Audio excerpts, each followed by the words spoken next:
Well, firstly, I'd like to thank the organizers. Today I'm actually taller than the podium.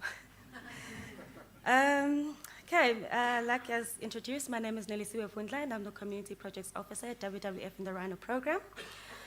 Today it's both an honor and a pleasure to share with you our work where we are protecting wildlife by linking community and conservation in Mozambique, working with the Mangalani community. WWF is known as a very scientific organization, yet at the same time, people may be wondering how we got ourselves into this space. But recognizing the importance of dealing with the issues of rhino poaching and illegal wildlife trade, we felt that it needs more of a multi-pronged or multidisciplinary approach. And as such, we developed a 5-point strategy where we're trying to work at the source of a rhino horn to increase rhino populations through our Black Rhino Range Expansion Project. And most of you may know here when we are working, it started with KZN Wildlife. Then the second part, we're working with communities to ensure that they benefit from wildlife. Thirdly, we work with South African government in investigation and prosecution to ensure that, or in the forensics work that we do. And fourth, we go across the border and we're working with Mozambique to also address the issue of illegal wildlife trade. And finally, we cross the ocean to Vietnam, where we are trying to understand the issues of trade and demand, or the demand for rhino horn in the consumer market. So in the community work that we are doing, we established the Rural Initiative for Sustainable Environments unit at Southern African Wildlife College. The aim of the unit is to ensure that, or to expand governance training and natural resource economics training within the SADC region. But the three main focus of the unit is to develop pilot sites where we are testing our framework, to create tools where we are able to assess ourselves if are we making an impact or we need to revise our framework. And finally, we train people. So it's not only community people, but we are also training government officials, private sector, and even students. As far as interest is available from people, we welcome the training. So our framework, we do a feasibility assessment, which is the first part of our work, where we're trying to understand if the protected area we're working with can generate value. Is the community willing to organize themselves in a democratic governance institution? And is there long-term support to carry the project further? As you know, as a NGO, we rely mostly on external funding, and as such, our experience with the community engagement is very limited. Second part, we are doing a situation analysis where we're trying to understand the community as a whole.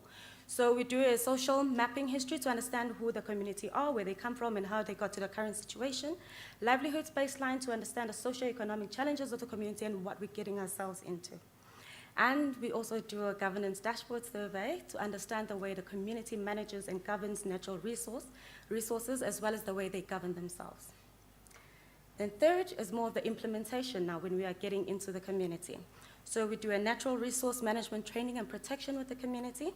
We create value from wildlife, and we also train the community how to govern themselves. So they form governance institutions, they develop constitutions of their own, financial management training, and more importantly, it's benefit sharing. It needs to be a participatory process. Then finally, we do adaptive capacity building, but the main focus here is that this is our exit strategy in phase 4.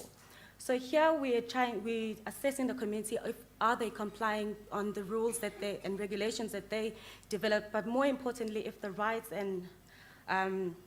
of the communities are being recognized and being supported, and also is it financially sustainable. So we decided to work with Sabi Game Park, which is a private game reserve that's 40 kilometers on the southeast boundary of Mozambique, as you can see it there. And it's also home to about 20 nomadic black and white rhino population mix. And Sabi Game Park is a hunting reserve. So Sabi Game Park, before we even came to the site, they started working with the community and trying to understand what is the best way to engage with the community. And they also worked with Southern African Wildlife College. So the Mangalani community has a very small population, about 420 households. That translates to about 1,800 individuals. But as you can see, it's a very poor or disenfranchised community that in social terms can be described as being in absolute poverty.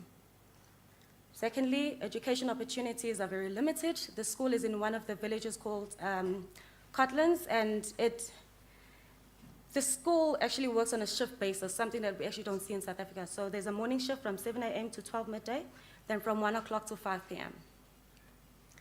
The community is mainly dependent on subsistence farming, including maize farming, cattle farming, and they also substitute their livelihoods with charcoal trade, or they're involved in the charcoal economy. Also, we see that they're still using traditional implements to process their food.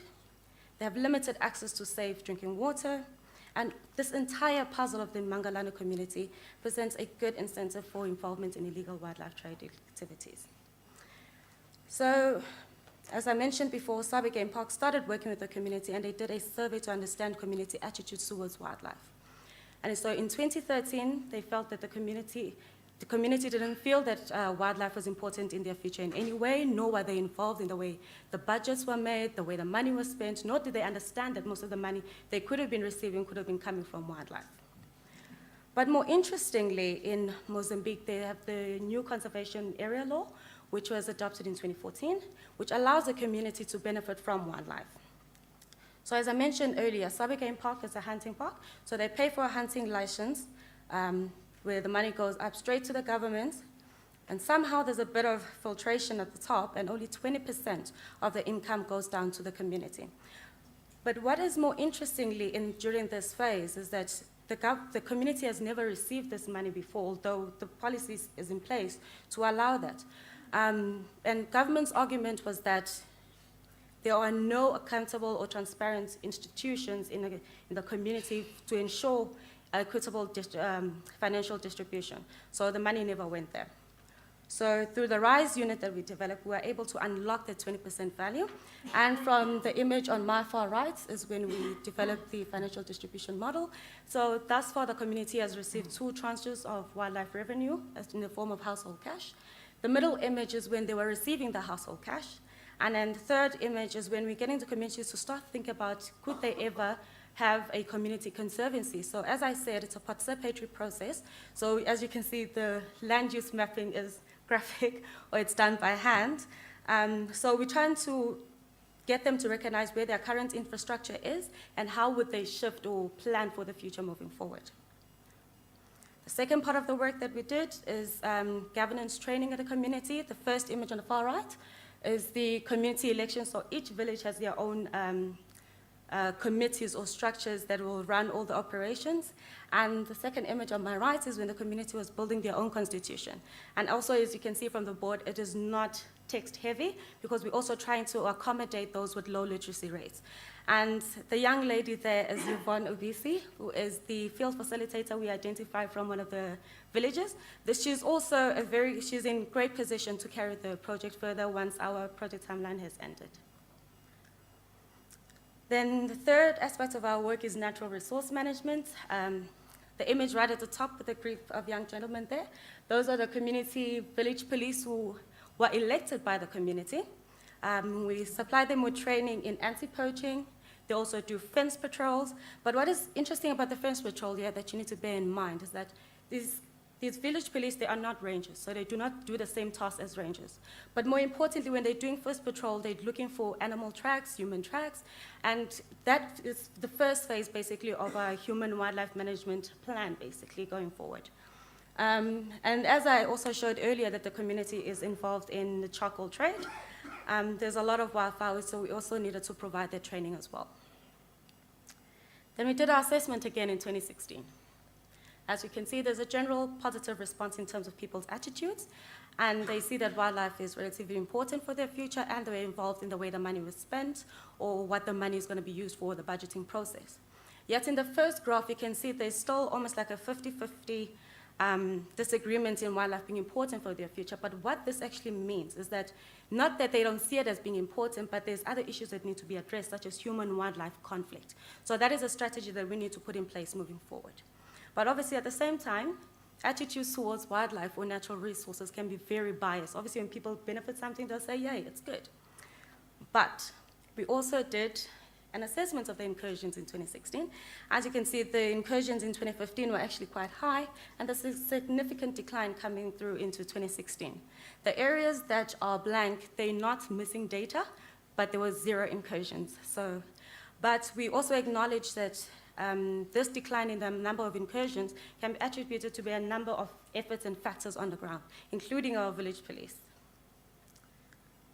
So, you can't implement a project without having challenges or testing a model without challenges, and it's the reality. As I mentioned earlier, there's food insecurity in the community, but the biggest issue was the droughts that exacerbated this issue. There's lack of alternative opportunities in the community. Yes, the population may be low and easy to bring benefits to, but the lack of alternative opportunities is a huge challenge.